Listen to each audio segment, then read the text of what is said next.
Hello and welcome back to Homeschool Together, YouTubers, superstars. We thank you guys so much for supporting the podcast and the YouTube channel by subscribing, by liking the videos below, and also leaving comments and telling your families and friends. Leave us a review. Do the necessary. Help us out as we help you guys out. So we are now starting a brand new curriculum. We have done all the things, all the around the worldy things. We've done the prehistory things. And now we are on to ancient civilizations. And who is that with?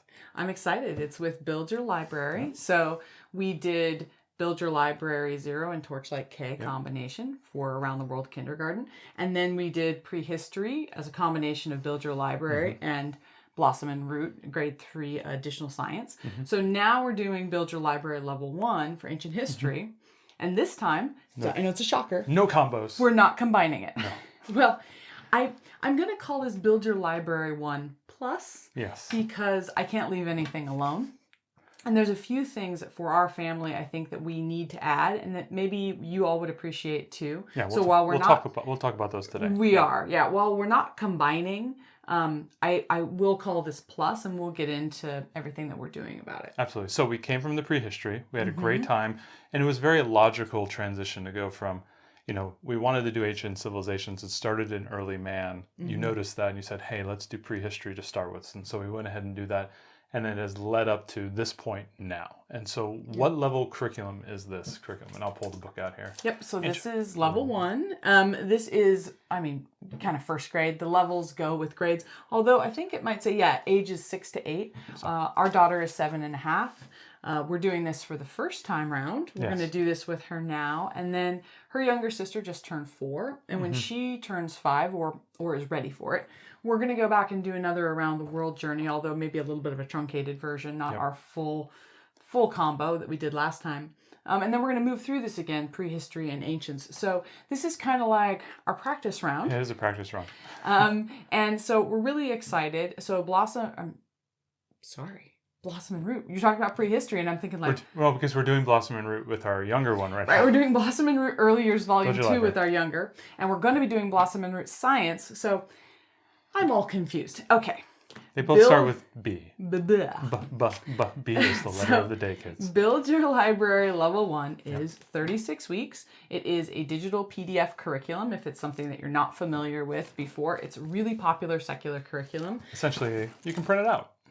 Right, which is put really in a nice. binder and stuff. So really the claim to fame about Build Your Library is that it's secular, woohoo, and also that it is literature based, which is great. It includes lots of really high quality literature, and it's done in a Charlotte Mason inspired style. So it has things like narration cards about what you're reading. Copy work and a little bit of handwriting, transcribing and things of that nature. Right. And that stuff wasn't really included in the level 0, the kindergarten, because they're just a little bit too young for that. So in this one, if you did level 0, kind of the difference that I'm seeing, the main difference so far, is that there are these narration cards. And they say things like, whatever book you're reading about, it would be like, tell this scene from this other character's point of view. Or make like a stick figure, popsicle stick play of a certain scene, or draw a picture, or name 5 things you thought the protagonist would do instead, or something of that nature. It's a way to get your child to recall information from the literature that you read without just doing like kind of rote comprehension questions. Exactly. And they can engage, and they can engage with the literature as well. And whenever we know, like, if you just are a passive, observer or consumer of something, you can only go so far. And when you begin to engage with the material, whether it's reading or writing or math, and you have them begin to teach back or act out or experience in a larger way, you remember things better, you understand things better, and you have better conversation around that topic. And so the narration cards, I think, are helping you flush out that literature. Right. And really make sure that your learner is comprehending what you're reading. So there's that piece. And then there's also copy work, which is going to be a sentence from that week's lit reading that your learner will copy a few times. Those are, I think, kind of the biggest changes. This is Ancient Civilizations. It starts from kind of an intro to prehistory. So it's a little bit of a review if you've done prehistory. Yeah, it picks up from where we left off. Yeah, there's like a 2-week overlap basically, but we're not skipping that because it's been a little while. If you've been following our channel, we were in Ireland for a month, and we have done all kinds of stuff. So, and if you're waiting for travel videos, we will get with you about travel gear. We're just getting back in the swing, so stay tuned for that if you're also interested in traveling with your kids. So this is good for us to do a little bit of a review. And then after that, it's going to get into the very first earliest civilizations. And you're going to go through all the biggies. You're going to go through Egypt and Greece and Rome. And you're going to go through Indus Valley and early Mesoamerican cultures. I think China as well. Ancient China. There's some early African cultures. So they try to give a pretty diverse representation around the world as best we can with the resources that are available for secular history spines, which there aren't a ton. But this does rely on the new History Quest from Pandia Press, so that's exciting. So it's going to go all around there. And then for the science component, it's really, we're calling it science. It's more like a nature study. Yeah. And it's all about the world around you. So something akin that we've seen with the blossoming curriculum for the early learners, or I think there's a kinder program as well. There's a nature study for every level. Every level. So it's kind of an outdoor study. We're going with it and we're engaging with it. So we'll see where it goes. Yeah, we're viewing it more of a nature study though than like pure science, because I think it's a bit light on that. Sure. So this curriculum covers your social studies and literature and this nature study, quasi science. It's not like real heavy science. And then the rest of it is up to you. So your own math, your own reading curriculum. So if you want to bump up science and add more science like we're going to do, you can do that. But that's kind of the bounds of this curriculum.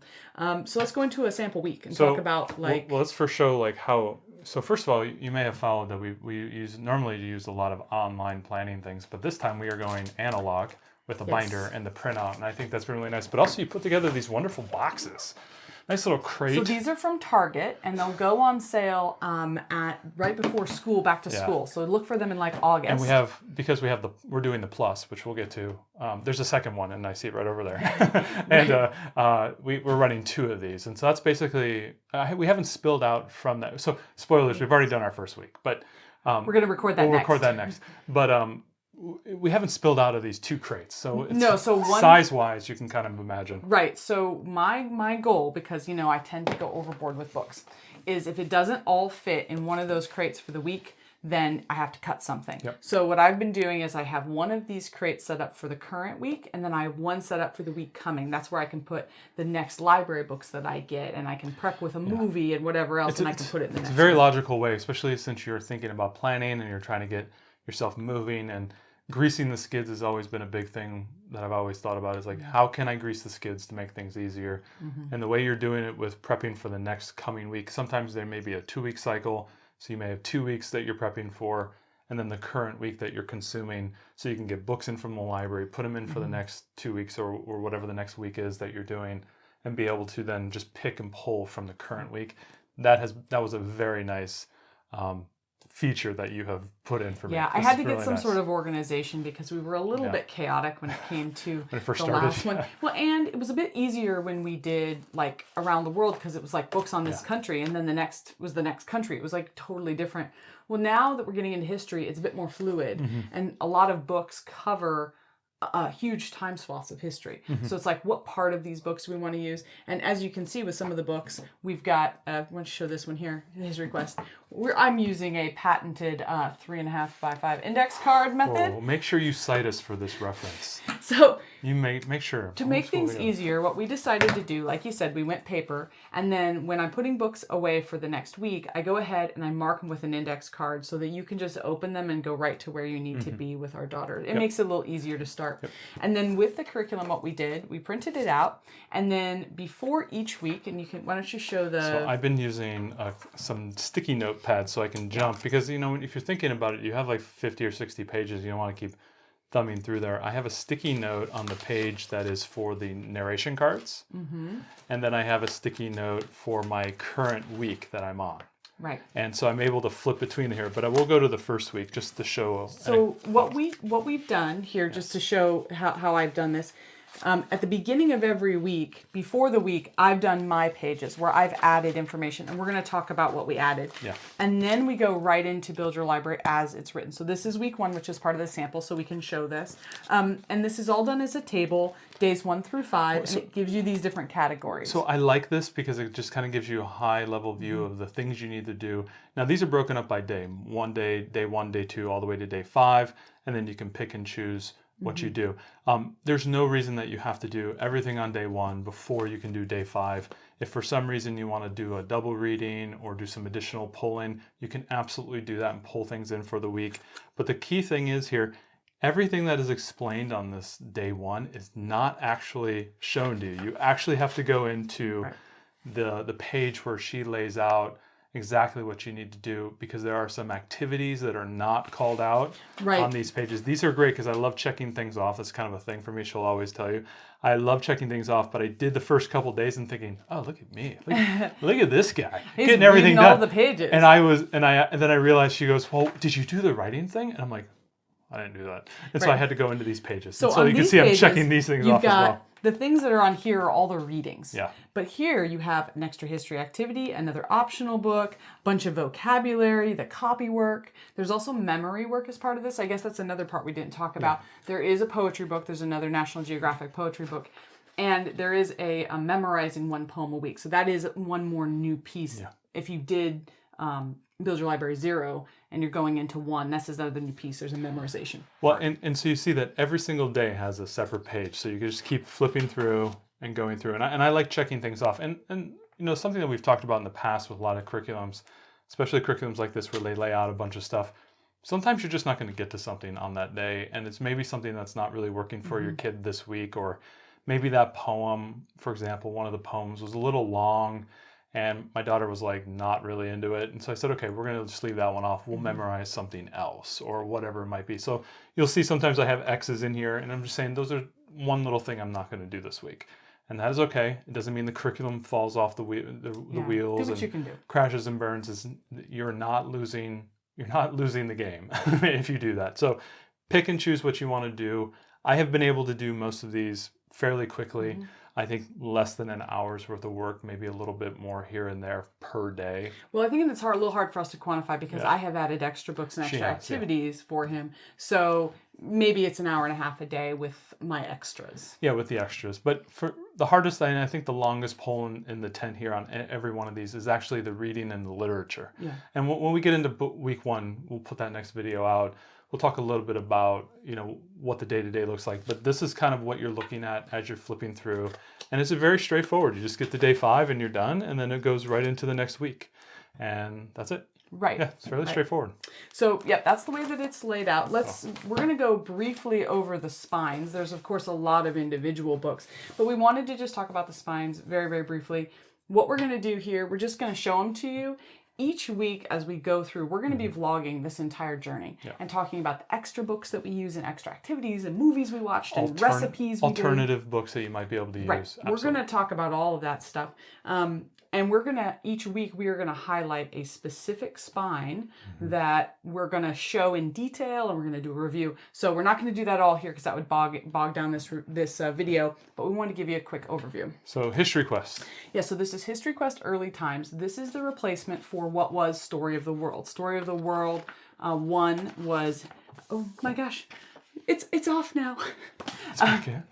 Story of the World Volume 1 was what was originally used for this curriculum. And if you have an older version of Build Your Library 0, you can always email the creator, Emily Cook, and she'll give you the newer version that references History Quest.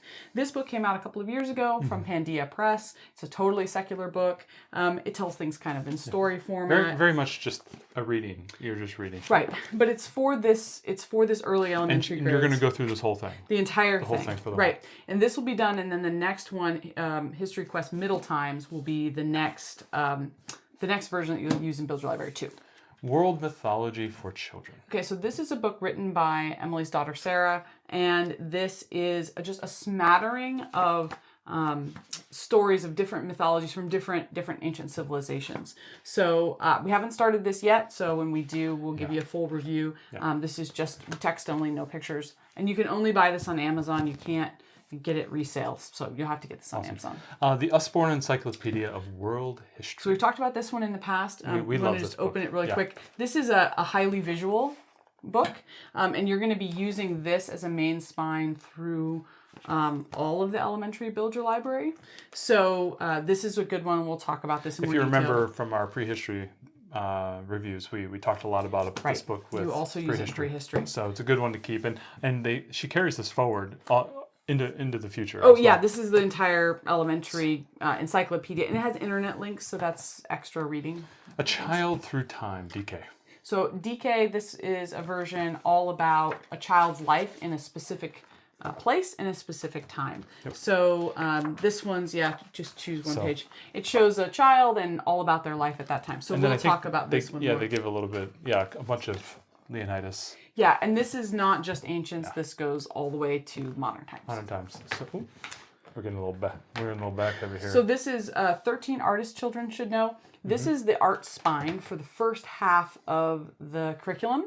The second half is 13 art techniques a child should know. This one basically just talks about artists and what you should know about them. And then a little bit into what they do. So famous pieces of that they've done. Heroes of the Environment. So this is part of the nature study or science, and this is all about short biographies of environmentalists. Right, and the things that they did. And this is not used every single week, but a lot of weeks it is. A lot of weeks.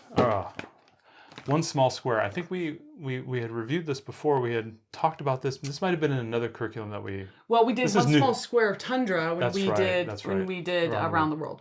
Right. Anyway, this is all about like the bugs and the plants and things that your child might encounter in their backyard. Yeah. So anyway, and this is used throughout the curriculum. Nature Detective, the Nature Connection. So this is a book. You can't get this one used. You need to buy this one new. This is a consumable. It's a consumable. Or if you're going to buy it used, make sure that it doesn't have any writing in it.